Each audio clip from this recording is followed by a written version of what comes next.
Hi, this is Pierre Delacôte working at Planet Technologies. With or without OCM, what are the difference between your adoption journey if you don't do OCM or if you do OCM? This is in a nutshell what we're going to see. So the first thing, when you don't do OCM, digital is seen as a new set of tools. When you're focusing on OCM, you're not interested by talking about the tools per se, but you want to talk about what are the benefits, what are the use case, how it will change how people are going to work and save them time, or where are the benefits.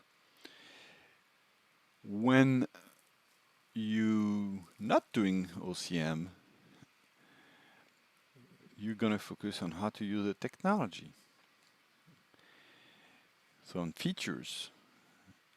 But when you do OCM, you want to give some purpose. Why do you need to use the technology? How are you going to leverage it for your day-to-day work? It's not the same thing than saying, here's what it's doing and figure out how it can change the way you work.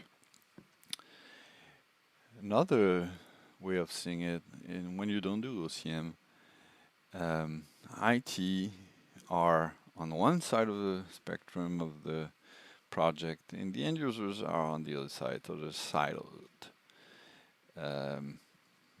Usually there's no really dialogue.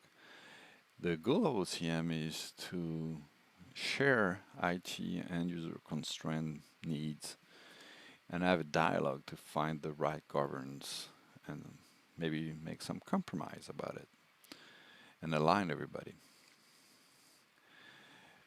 We often see when there's no OCM that, it's not the job of IT to do communication, and they're used to do procedural communication when you say, here what you need to do, step one, step two, step three, which can be useful, but most importantly with OCM we focus on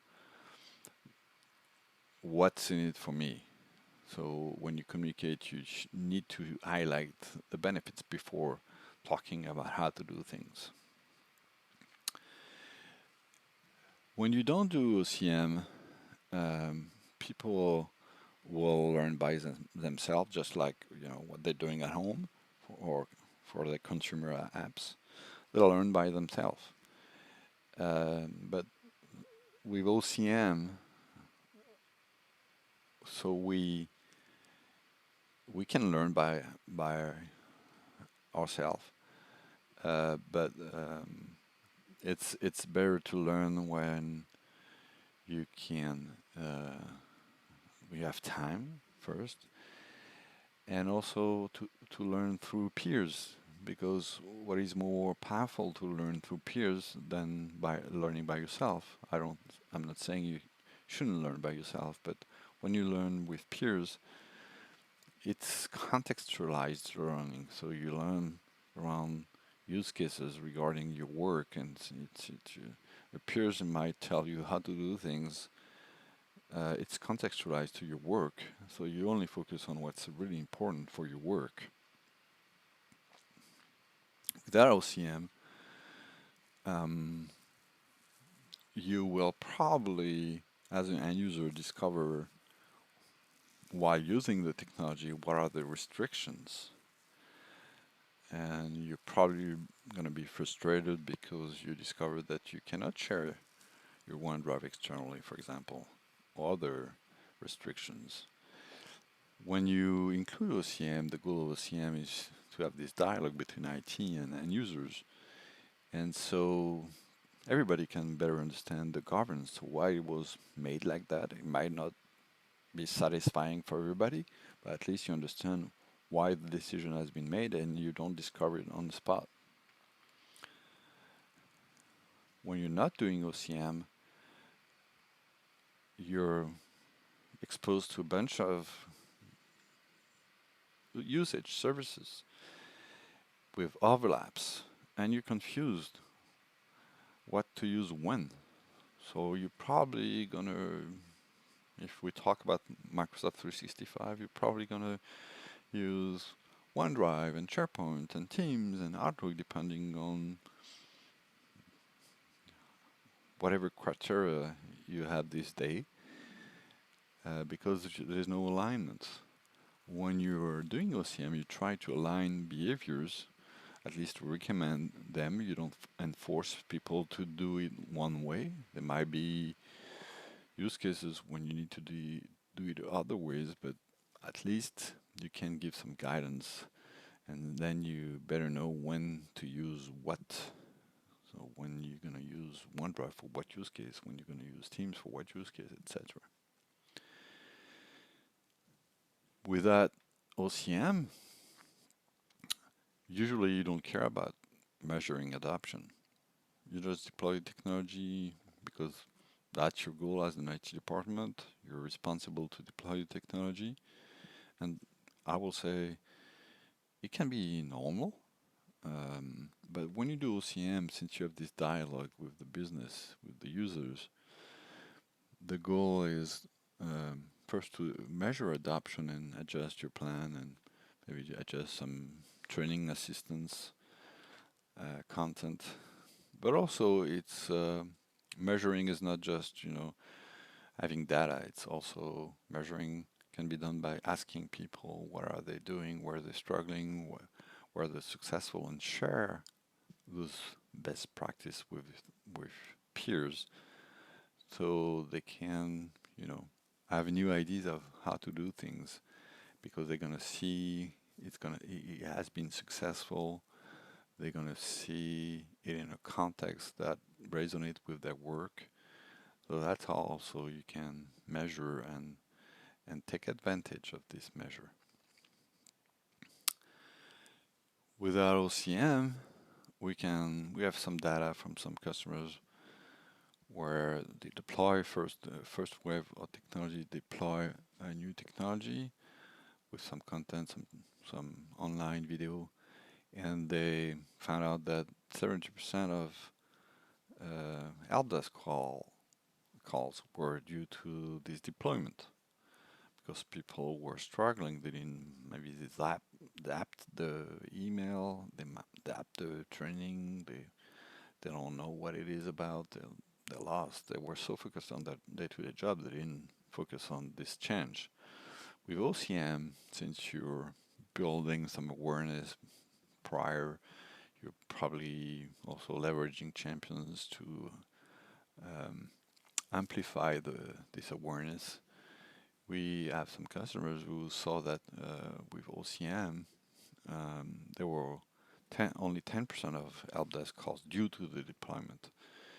So that means that when you do a good OCM job, you first create less frustration from end user perspective, and you second, the benefit for IT is you have less help desk call for basic needs.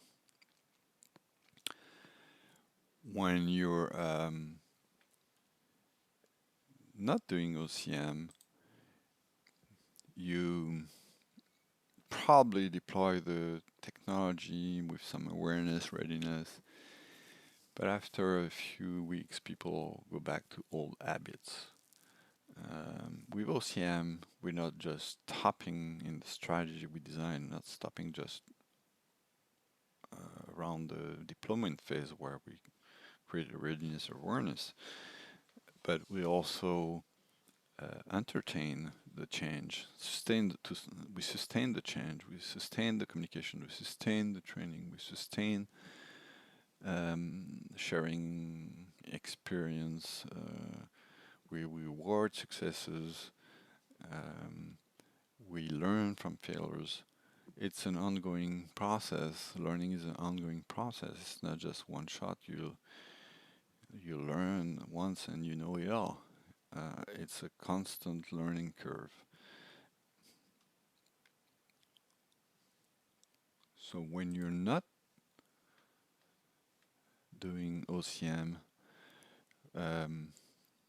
we can see for a lot of customers that there's really no productivity increase, because people don't have time to ramp up, and I will say probably sometimes for a time frame of 4 or 6 weeks, it actually decreases the productivity because people don't see the benefit. They don't really involve in learning, and they're frustrated and mumbling about the problem they have. And so the consequence is a short-term decrease in productivity and long-term not really increase or small increase due to the some features of the product, but not much. And with OCM, since you're focusing and you're trying to sustain the change, you don't stop just after deployment. You're encouraging people on how to better use the technology and learning from other experience, and then you create momentum around all the workforce to increase productivity. Without OCM, we see a lot of end user disruption. Just deploying the technology without explaining it or training or assisting, it feels people feel disrupted. With OCM, I think they will still have some disruption because changing is not easy. But you creating a community of people working, learning together, learning how to better leverage the technology, being excited about what's new, that will compensate the frustration and it will create more engagement, especially if they share their knowledge all together. Without OCM, comes with the disruption. There's a lot of end user complaints. They don't understand why we're doing the change, why now. They complain about, it's not clear. We didn't understand what we had to do. We're losing control. There's some restrictions we've not been aware of. And with OCM, really the goal is to enhance the end user's satisfaction because we take care of end users. We listen to their feedback. We try to find solution all together. We're partnering between IT and end users to find the right solution. So it raises satisfaction. With our OCM, we can see that when people have some constraints, restrictions, but they still have to do their job, they need to find a solution. And that's often where people are using shadow IT. Because they need to find a solution and they don't have the solution and they don't have the dialogue with the IT, so they cannot find the solution within the solution, so they're going to seek for a solution out of IT management. And with OCM, the whole purpose is to align everybody, create momentum, create a sentiment of purpose where everybody understand the general purpose, and even if there's some constraint, they agreed on those constraints, and it's not just it's not static. The dialogue that you can have within IT and end users will lead to make the governance evolve. If you identify that there's needs that are addressed, if you have this dialogue, you can find solutions and avoid shadow IT and at least envision some solutions and put them in place. So in a nutshell, we can see that without OCM, there's not a lot of benefits. It's just a digital deployment, a new tool. It's disrupting. It can impact some people who are more curious than others positively, but in general, people can feel overwhelmed, especially with the cloud. There's so many changes coming all the time that it can create change fatigue. But if you train the muscle of learning, change the mind and spirit about, you know, how to learn, make people understand that learning is key, that helping each other is key, having some sort of community of champions who help to foster this adoption and this learning will definitely move things positively. So that are the big differences that I've seen over probably more than 15 years helping customers to adopt the technology. When you don't do OCM, and when you do OCM, there's a paradigm shift in the way people can leverage technology for the day-to-day work. Hope it was helpful.